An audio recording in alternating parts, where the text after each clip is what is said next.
لوگ خاور مانیکا کو روتے ہیں مگر ان کے ساتھ خاور مانیکا سے بھی زیادہ ظلم ہوا ہے. انہوں نے کہا کہ مجھے اس کمپنی سے جان کا خطرہ تھا تو میں ملک چھوڑ کر بھاگ گیا. میری کوئی FIR بھی نہیں لے رہا تھا. پاکستانی عوام سے درخواست کرتا ہوں کہ اپنی بہن بیٹیوں کو ان سے دور رکھیں ورنہ پچھتائیں گے. اب اس کے بعد تو وہ مجھے ایک کلپ یاد آ گیا جس میں وہ حمزہ علی عباسی جو ہیں ان سے جب پوچھا گیا کہ آپ اور مراد سعید عمران خان کے ساتھ اتنی قربت میں کیوں تھے اور ہم جنس پرست بھی ہیں آپ لوگ, تو انہوں نے کہا کہ ہاں جی ہیں. حالانکہ میں پھر بھی یہ مارجن دیتی ہوں کہ چلیں جی انہوں نے تنزیہ کہا ہوگا, لیکن ان کے کلپس تو بن گئے, کلپس تو وائرل ہو گئے. اور مطلب آپ کیسی کیسی باتیں کریں گے. ریحام خان کی کتاب کے اندر تو وہ ایک خواجہ سرا کا بھی ذکر تھا جس کے ساتھ خان صاحب نے تعلقات قائم کیے. مطلب مجھے شرم آ رہی ہے کہ ہم کیسی کیسی باتیں, اور پھر ایسے بندے کو اگر ٹھیک ہے جی میں مانتی ہوں وہ آپ کا لیڈر ہوگا, آپ اس کو مانیے, کسی کا بھی رائٹ ہے کہ وہ پولیٹیکل کسی بھی پرسنالٹی کو مانتا ہو, لیکن سوال یہ ہے کہ جب ایسے شخص کو آپ ریاست مدینہ کا امین بنا کر پیش کرتے ہیں نا, تکلیف وہاں پر ہوتی ہے. مسئلہ وہاں پر ہوتا ہے جب آپ اندر جادو ٹونے کر رہے ہو, اوپر آپ نے برقع پہنا ہو. اسے وہ ایک مثال نہیں کہتے پنجابی میں کہ اتو میاں تسبیح تو وچو میاں کسبی, یہ وہ والا حساب ہے. تو مطلب اگر تو یہ باتیں درست ہیں جو ڈاکٹر سیدہ صدف نے ان کے حوالے سے لکھی ہیں, تو یہ پھر بڑی ہی شرمناک قسم کی باتیں ہیں. کیا کہیں گے ان کے فالوور مولاناؤں کو بھی, اور ان کے فالوورز کو بھی, اور ان کے سپورٹرز کو بھی, اور جو ان کے اندر جو لیڈرز ہیں ان کو بھی. پرسوں کے ولاگ میں نے آپ کے ساتھ شیئر کیا تھا کہ جو 25 مجرمان تھے ان کے اوپر 9 میں کے جو معاملات تھے ان کے اوپر ان کو 10-10 سال کی سزائیں ہوئی تھیں. تو اسی حوالے سے GHQ حملہ جو کیس تھا اس میں زین قریشی سمیت مزید 3 ملزمان کے اوپر جو ہے وہ فرد جرم عائد کی گئی ہے. اور راول پنڈی کی جو انسداد دہشت گردی عدالت ہے انہوں نے جناب جنرل ہیڈ کوارٹر یعنی GHQ پہ حملہ کرنے کے چکر میں رکن قومی اسمبلی زین قریشی اور ان سمیت راجہ ناصر محفوظ اور راجہ شہباز, ان کے اوپر بھی فرد جرم جو ہے وہ عائد کی ہے. اور مجموعی طور پہ اب جو ملزمان ہیں ان کی تعداد 116 ہو چکی ہے, جس میں سے 25 کے اوپر جو ہے وہ فرد جرم عائد ہونے کے بعد ان کو سزا ہو گئی ہے.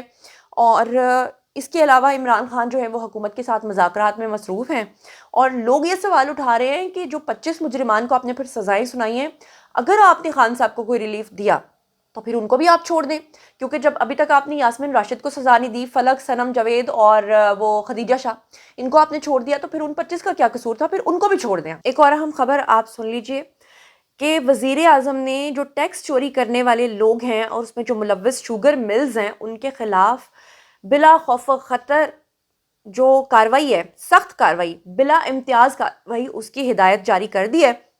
اور یہ ایک بہت ہی اچھا اقدام ہوگا.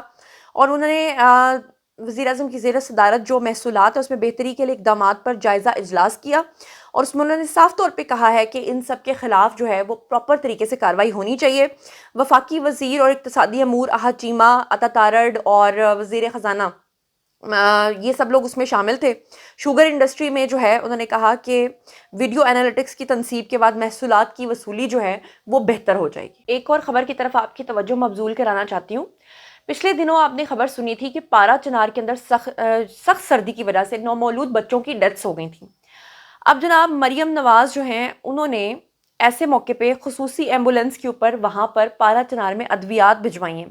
ادویات کا انتظام اور وزیر صحت پنجاب جو ہیں عمران نذیر ان کی نگرانی میں کیا گیا, اور انہوں نے کہا کہ مشکل وقت میں پارا چنار کے لوگوں کے ساتھ ہم مدد کریں گے. اور سوال یہ پیدا ہوتا ہے کہ جو مریم نواز نے پنجاب کے اندر پروگرام لانچ کیا ہوا ہے مرہم ہے مریم, اس کے لیے جو ادویات بھیجی ہیں انہوں نے وہاں پر, اس کے اوپر کسی یوٹیوبر کو یاد نہیں آیا کہ مریم نواز کی تعریف کر دی جائے, تحسین کر دی جائے کہ انہوں نے پارا چنار میں ادویات بھجوا دی ہیں. لیکن وہاں کی جو انتظامیہ نے غفلت کی, اس کو بھی میرے خیال سے وہاں کے جو سپورٹرز ہوں گے وہ ہائی لائٹ نہیں کر رہے ہوں گے, خبر کو چھپا رہے ہوں گے.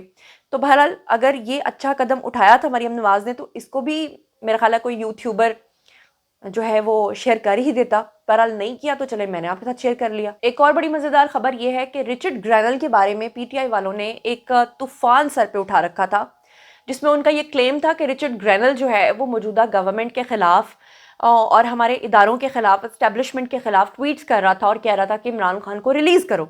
بعد میں پتا چلا کہ وہ جو اکاؤنٹ ہے وہ کسی یوتھیا نے پرچیز کر لیا تھا. اب مزیدار بات یہ ہے کہ جب پتا چل گیا کہ رچرڈ گرینل کا جو اکاؤنٹ ہے وہ مبینہ طور پہ جعلی تو نہیں ہے, وہ ان کا اکاؤنٹ خرید کے کسی یوتھیا نے اس کو ٹویٹس کرنا شروع کی ہیں, تو تب سے رچرڈ گرینل کو اپنی اپنے بارے میں کلیریفیکیشنز دینی پڑ رہی ہیں، اور وہ کہہ رہا ہے بار بار آ کر منتیں ترلے کر رہا ہے کہ میں ہی رچرڈ گرینل ہوں، میں اور کیا کروں کہ آپ لوگ میری بات کا یقین کرو گے۔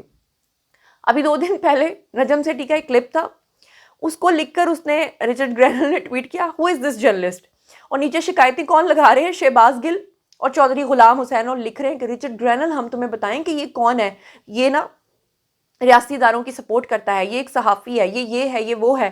تو رچرڈ گرینل کا تو ایسا مذاق بنا ہے کہ اس کے بعد تو رچرڈ گرینل کا وہ جو سارا ایک انہوں نے بنایا تھا نا، وہ سارا ختم ہو گیا۔ تو جناب یہ تھا آج کا ویڈیو، باری ہے جی آپ لوگوں کی آئی کامنٹ سیکشن میں، اور مجھے بتائیے کہ آپ ان تمام خبروں کے بارے میں کیا سوچتے سمجھتے ہیں۔ جو کچھ بھی آپ سوچتے اور سمجھتے ہیں شیئر کیجیے، پرسنلی جواب دوں گی۔ مزید خبریں، ولاگز، انٹرویوز اور سیاسی تجزیے جاننے کے لیے میرے ساتھ کنیکٹڈ رہنا ہرگز مت بھولیے گا۔ چینل کو سبسکرائب کر لیجیے گا، اپنا بہت خیال رکھیے گا۔ اللہ نے کے بعد